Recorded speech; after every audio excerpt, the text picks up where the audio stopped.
This is the Red Podcast. This is episode number 98. If you're an entrepreneur, the worst thing that you face is obscurity. How do you combat it? Well, one way is to give away things for free. But how do you make money? Laurel and I will show you how to do just that on this episode of the Red Podcast. This is the Red Podcast. Real entrepreneur development. Make more money, work less, and live a life of freedom. No BS advice that really works. Here's your hosts, David Hooper and Laurel Staples. How many times have we talked about all the people that just randomly knock on our door? A lot. A lot, because it happens a lot. It does. And it happened just a couple days ago. Ding dong. Dog starts going crazy as usual. You were in the front room, so I had to answer it. We couldn't hide like we sometimes do. I cracked the door so the dog wouldn't get out. He's still poking his head out. And the guy was like, "Oh, it sounds like a big dog," which is hilarious because it's actually kind of a small dog. A small blind dog, which is even funnier. He's super loud, though. He was selling meat. Said there was an inventory control issue. Had meat for sale. And he pointed to his truck, and it was the meat truck, whatever the meat truck looks like. Was he holding meat? No, he didn't have any meat. Okay, that would be hilarious. I'm thinking that this guy has maybe like some after-holiday meat, and he's selling it off the back of the truck just to pocket a little extra money. Or maybe it really was inventory control. It just seems kind of weird the day after Christmas that this guy's going door to door selling meat. That is bizarre. But regardless, Laurel, you know what I told him? What? That I'm vegetarian. He walked away pretty fast after that. That was true. Yep. It's true. There was nothing that this dude could have said that made me want that meat. He could have given it to me. That's like when one of the neighbors asked if you wanted to go hunting. And I told him, you weren't there. I told him you were a vegetarian and you would not go hunting. Yeah. Well, that's a whole nother story. Yep. Well, what the hell? Let's tell it. He asked me afterwards if I would take him out in the woods just to shoot his gun. Yep. It wasn't really hunting so much as shooting. No, he just wanted to test this gun he had. I said, "What do you need me for?" He said, "Well, I can't travel with it because I've already got gun charges." Right then and there, I had to think on my feet. I don't remember what I said. But he just wanted to go out in the field somewhere and just shoot this thing off. Yep. And he was hoping you had a gun, so you had a permit, so you could drive him to the country to either that's what it shoot was. the gun Yeah. or shoot things with the gun. It was very unclear. It was weird what was going to happen. And when he first asked me where you were and asked that, I was like, David's a vegetarian. You did not go and do that. We don't hunt. I grew up around guns and grew up shooting them, and that's a whole nother story. This is the Red Podcast. Red stands for Real Entrepreneur Development. We help you build an audience, sell more products, and make more money. We are the business optimizers, helping you to find the hidden money in your business. We show you how to live life on your terms. You know, one of the things that I did with my last book that a lot of people question is I just gave it away. Just gave it away for free. You could go to the site, download it in its entirety. It wasn't the first chapter. Get the entire thing for free. You had to sign up for a mailing list, but of course you could unsubscribe after that. Had tens and thousands of downloads this way. And people always ask, well, how do you make money? So today we're going to talk about that, how you can make money by giving things away for free. Really quickly, how I did it was when you signed up, you did get the full book for free in PDF format, but you also had an option to get a Kindle version, which is around $5. You could go to Audible. I think it sells for maybe $15, but I had an affiliate offer, which you could join through my affiliate link. I made money on that end. I got the royalty, plus they've got something called the bounty. When you're one of the first books that people buy as a new customer, you get additional money onto that. There is a hardback book. There's a paperback book. And of course, I had a lot of room for upsells, and that's what we're going to talk about here on this episode of the Red Podcast. There's a lot of opportunity. Tens of thousands of people got this book, and I wouldn't have reached them otherwise. looking back, would you have done that over again? Because I know we had some discussion of that early in the day. It's like, you're giving away for free. Why are you doing that? It's also for sale. So do you feel like that really made sense for consumers and it worked really well for you? Here's the problem that I faced with it. Because it was a digital book, there's a lot of digital content that is available for free. There are reports. There are what I call ebooks, maybe a little longer than a report. And then I've got a full book. It would frustrate me when people would say, oh, you've got an ebook. It's like, no, you don't understand. You don't understand. It's a real book, but you're getting a digital version of it. So that was frustrating. And certainly it's frustrating when people just think it's free and don't seem to pay attention. But you can't worry about that. It's like the people that get caught up on the few people that maybe abuse welfare, for example, or abuse insurance. That sometimes happens, but that doesn't mean the whole system's broken. This is what Dan Kennedy talks about in his book. What's it called? The Book Business, or Book the Business, where he talks about giving books away for free and how to use them as tools to upsell your services or your products or whatever you're offering. And it's a very, very effective approach. And I think what you did, David, was you really set this book up online to look like it was more than an ebook, to make it very clear that this was an actual book. And it's like buying a vinyl record and getting a digital download of the song as well, just indicating that, hey, you're getting one for convenience, the other one is for sale. Yeah, definitely. And it's funny you mentioned Dan Kennedy, because I heard an interview with a Dan Kennedy disciple, let's call him, the other day. He talked about going into a Barnes & Noble. He spent $15 on one of the No BS books that Dan Kennedy is known for. And he said that was the most expensive book I ever bought, because I was spending $30,000, $40,000 a year with this guy shortly thereafter. Oh, yeah. But for me, another reason that I wanted to give the book away for free was, at this point in my career, I was more concerned with spreading a message than I was making money. I wanted to have an impact. I wanted to reach people, and I wanted to see a change in my industry. So that's another reason to do it. If you really want to reach a lot of people, and like I said, some people are going to take advantage of that. They're not going to be interested in your further offerings. And I don't know that that's even taking advantage of it. I think some people just aren't interested, but you can still help them. And if that's your main goal, well, mission accomplished. Let's talk about why it works to give something away for free. Why would you say it works, David? Well, there's a low barrier to entry. Although, with that said, with all the free stuff out there, with people getting sick of giving their email addresses and names and other contact information, it's tougher and tougher to actually give something away for free. I had to have a full sales page to actually give something away. But once you give it away, why does that work for people to be able to upsell products? Well, there's certainly reciprocity. When I was little, you'd go to the bank, they'd give all the kids candy. Makes the parents want to stay at the bank.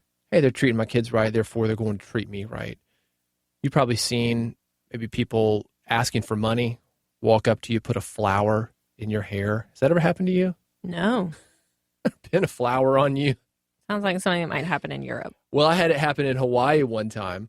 She pinned a flower on me. I told her, no, I'm not interested in donating. She took the flower off. Oh, too bad. Some kind of religious or spiritual organization, I think. When you give something away, you think about it. If I have a conversation with you, common courtesy dictates that you're going to speak back. That's how we are raised. That's how our culture is. Same thing when somebody gives you a Christmas gift. We're coming out of Christmas right now, coming out of the holidays. Somebody gives you a holiday gift. How do you feel if you don't have a gift for them? Not very good. Yeah, you go out and get one, right? Mm-hmm. That's when you get on Amazon. Oh, hey, I got you that gift certificate. Did it come through? Let me check on that. Send them a gift certificate really quickly. Mm-hmm. That's one of the reasons that it works. It gets people indebted to you. That's called the law of reciprocity. That definitely works. I think of it more as what you said, David, a low barrier to entry, and you get people to read. If it's a book, read what you're doing. If it's something else, just interact with you in a way that sets you up to be the expert. So you give them something for free that solves a problem that they have. And once they realize that your content is good, you're giving them something that's helping them, that's solving their problem, that's making their life better, they're all of a sudden, they realize that you're the expert, and they're more likely to buy something else from you because they like what you gave them. So that, for me, is where this approach is very effective. I think there's also a cool factor. It's kind of like that guy that he doesn't care if you say yes or no to his request for a date or not. He's so cool, he'll just go out and find somebody else. And when you're in business, you're the opposite of that guy who needs money for every little thing. Have you seen those guys? 10-minute consultation? Yeah, it's going to cost you $10. They want to charge you for every little thing, nickel and dime you. And when you're that confident in your stuff that you can actually give it away and trust that the money will come in, I think it makes people want to work with you more. So forget reciprocity. I think it goes a level beyond that to help you. Well, let's talk about the initial upsell. So the initial upsell for me, let's take it back to the book that I gave away.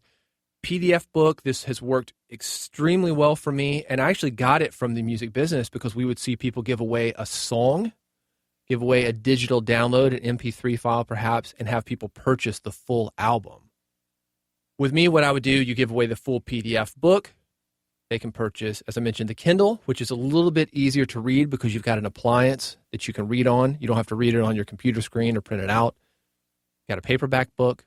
You've got an audio book in case somebody doesn't like to read, or maybe they want to listen and also read. You've got a hardbound book. So that's the very basic offer that I did. Then, of course, you get into upsells. And we can talk about that if you want to, Laurel, about what people can sell once they give something away for free, working them up the ladder. We take it back to a dating analogy. When you first meet somebody, you don't ask them to marry you at first. Get their name, get their number, shake their hand. Maybe there's a coffee date, graduate to maybe lunch, dinner. Then you've got something a little bit more elaborate as it goes on. Same thing with your sales. Walk us through the process of the initial upsell. Can you explain how it would work? Sure. People will come to a site. They have the offer for the free book. I would get their email, get their first name. And during the order process, they would be taken to a download page. And I'm calling it an order process. Again, this is free. They're not having to use a credit card or anything where they would actually be charged. But they go to a success page, and that gives you the options that they can then spend money on. What's a success page? It could also be known as a download page. In this case, it was the page where you actually had the option of downloading the book that you just got for free. You also get an email follow-up. Gives you the same thing. Hey, here's the book. Thanks very much. I'm cool. I don't need your money. But if you want a different way to consume this book, maybe you like audio, maybe you want to actually have paper that you can write on, rip the pages out, take notes on. Here are options for you. That's when you start giving them the options on the download page and also the initial, let's call it a thank you email. Get the free book. Here are the options. And then you can follow up with them a few days later, which is what I would do. Hey, David here.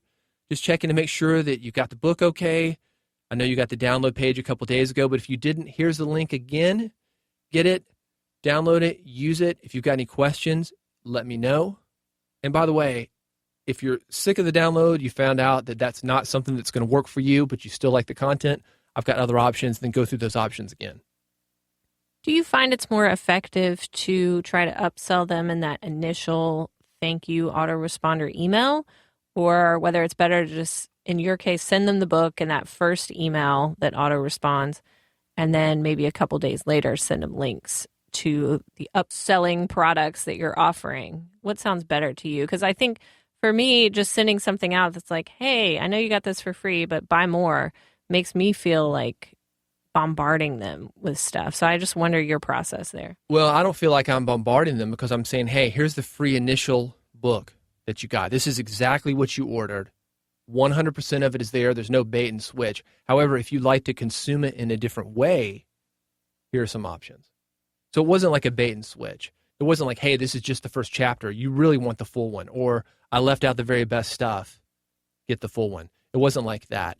Then the follow-up, and what made that effective was sometimes you would have people that, no, I'm just going to take the free stuff. I think I can do that. I don't mind reading a book on a computer, but this thing was 272 pages. So they're either going to have to print out 272 pages, and ink, paper, that's trouble. It costs a lot of money. Maybe they don't even have the capacity to do it. Or they're going to have to sit and read a computer screen, 272 pages of it. A lot of times people would change their mind once they got into it, and that's the reason you want to have a follow-up. I know we've talked about on the podcast before the do one thing method. When you send an email, just have a link to do one thing. And that's why I was curious too. Do you send them an email with links to different things to do? Or do you just have, okay, download the book and then the next email, buy the book. The next email is one thing. That's why I was curious. Well, the one thing in this instance is going to be on the initial page. Do you want the book? Yes or no? Then you've got the download the thank you page, which basically asks, do you want more or do you want less? How do you want to consume it? And the same for the follow-up emails. So it's not too far removed from that one thing. You've already got them in. You want them to consume the content. It's just done in a different way. Now the follow-ups, and let's get into what some of the follow-ups can be, how you can actually really start making a lot of money. Because even if you're selling a book, $5 book on Kindle, you might make $3 and some change with a 70% royalty rate. You've got to sell quite a few of those to make a living with that. Even with Audible, let's say you make $10 a book. Again, you've got to sell quite a bit. So even with the upsell of a book to the same book in a different format, not a ton of money unless you're selling a lot of them. So let's dive into some of the higher end, more expensive items that you can upsell once you've built that relationship, once they see that you've got good stuff. You can work them up the ladder. Like we talked about dating, going to lunch, then dinner, then something else. You can go from a free book to a $5, $10 book, maybe a $29 report, maybe a membership site, $29 a month, and then get into the high-end coaching. We talked about Dan Kennedy, $30,000, $40,000 a year is what this guy was spending with him. It's certainly possible, but you don't usually start there or make the jump from something free or $10 or $15 to that level right away. There have to be some steps along the way. Before we get into that, I'm curious. We've been talking about a free book a lot, but not everybody has a book to give away at this moment. What are some other, just maybe a couple other things you could give away for free that would help you get into that free upsell process? You could do an audio recording, something like this conversation here that gives good information. Worksheets, I think, are great. Sometimes I like the smaller reports better. The 272 pages can be overwhelming. So if I can get in and out with a 5-page plan, that saves me a lot of time. I'm actually going to prefer that.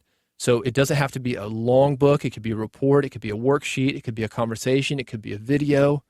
Just a simple how-to. I would say it should be anything that solves one of your customers' major problems.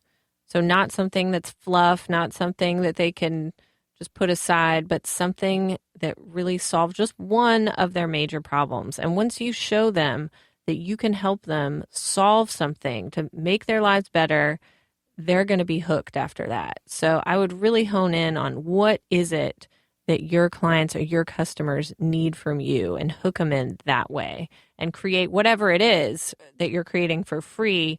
You know that whatever that content is helping somebody, which is going to help get them in the upsell process. Absolutely. And when I talk about an audio conversation, what I'm talking about is something that does what you just said. For example, let's say you're helping bakeries to be more successful. Maybe it's an interview with somebody with an exact process of how he or she was able to take a bakery from the back of somebody else's store in the corner to a 3-store franchise. Show people the exact process of what it is that they want to do. Now let's talk about what you can upsell your clients or customers to after you give them something for free. Membership sites, and these are great because you have monthly recurring income. Sometimes it can be a one-time fee, but the monthly fee, usually it's a lot lower as far as the initial cost of entry, and they get dinged every month. It adds up quickly. It offers community. It can be a vault of info, more information on what you've got. It could be a coaching program, really, within that. You could have monthly coaching calls, weekly coaching calls, interviews, Q&A, access to experts. That's a great upsell. It's something that you could start this weekend, in fact. Really easy to get going because you can just add to the membership site as you go along, as your members go along. E-classes, video, email, with or without personal help. You've done this, Laurel, not video or email classes, but live. You've had workshops where people get together every week. That would be a good one. Oh, yeah. Workshops. I do coaching. That's one of my big upsells is, hey, you like this podcast or you like my ebook or you like my video, let's talk about working together. That's something as well. And another thing you can give away for free is you can give away a free coaching call. That's another way to add value if you're trying to upsell coaching. A lot of times it helps to give away something free that gives them a taste of what they're going to get. It could be maybe they get a free month in the membership site that you talked about, David, to see the value in there, and then you can keep them going on it. So that's kind of another way to do it. Giving people a taste, something I used to do in the music business with musicians. I would have acts send in their press kit, send in a demo, and I would review that with them, the press release, the bio, the photos, get that up to speed. That's a really quick and easy one, and it's one where you can learn a lot about your customers as well, so you'll get something out of it, even though you're giving it away for free, even though not everybody is going to go on and continue with you, spend more money with you. It's still a huge benefit to you. We talked about the live events. You did that through a weekly coaching program, but just one-off live events I've found to be really great. That's a really exciting thing because I think it brings the community together in a way that you just can't do online. Absolutely. What about physical products? If you really want to get into the big leagues, the high-end stuff, you can sell high-end stuff via digital only. But there's nothing like getting a huge box of information delivered to your doorstep. And that's a big one. It's not uncommon for physical goods to go for $300, $400, $500, $1,000 or more. If you've got enough stuff, enough value, it's certainly possible. But again, to work to that level, you want to get people in the system. And the best way to do that is for free, in my opinion. Work them up to a cheap $5, $10, $15 product, $30, $100, then start looking into the real money, the big money. What we've been talking about today is really for informational businesses. If you're selling information or coaching or something along those lines, books, could this work for somebody in maybe a design business or a product-based business, or they sell widgets? Does this approach work as well, or is it mainly for people in the information business? Certainly. I've seen it work for all sorts of businesses. Let's talk about podcasting, radio. You hear these like sound effects on radio, sound effects on podcasting. You used to send those things out via CD. A lot of it is done digitally now through downloads. Offering a CD of, they call those stingers, getting that in the mail, then you go back to them for your production effects. I've seen that done. You've been to the mall, cookie store, right? Giving you samples of cookies, samples of chicken at Chick-fil-A. They do it all the time.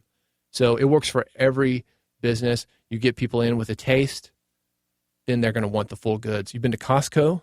The little old ladies at Costco giving you the food, the Vitamix drinks that they're mixing up. How many people bought a $500 blender just because they got a milkshake from a Vitamix lady? Mm-hmm. So it works all the time. And Costco is actually a really great place to see it in action. Your grocery store is a great place to see it in action. Your mall, also a great place to see it. It's happening all the time around you. I see it with carpet cleaners too. We get a lot of stuff in the mail. They'll come and they'll do a free room for you. Now, of course, you want the upsell, right? The whole house. Oh, yeah. They'll give you a package. So, yes, it will work. If you've got questions on how to do this, happy to answer them. Go to redpodcast.com. Not only will you be able to get in touch with me and get in touch with Laurel directly, you'll also be able to review past episodes and suggest future ones. Thanks so much for listening. If you're on iTunes, we'd appreciate a review. That helps us to come up more frequently in the iTunes search engines. Just search for Real Entrepreneur Development. Hit review, write it up. We'd appreciate that. Thanks so much for being part of Red Podcast this year. We're looking forward to new episodes and a new direction in 2015. And we'll see you on the next one. You've been listening to Red Podcast, Real Entrepreneur Development. Subscribe today using iTunes, Stitcher, or via RSS at redpodcast.com.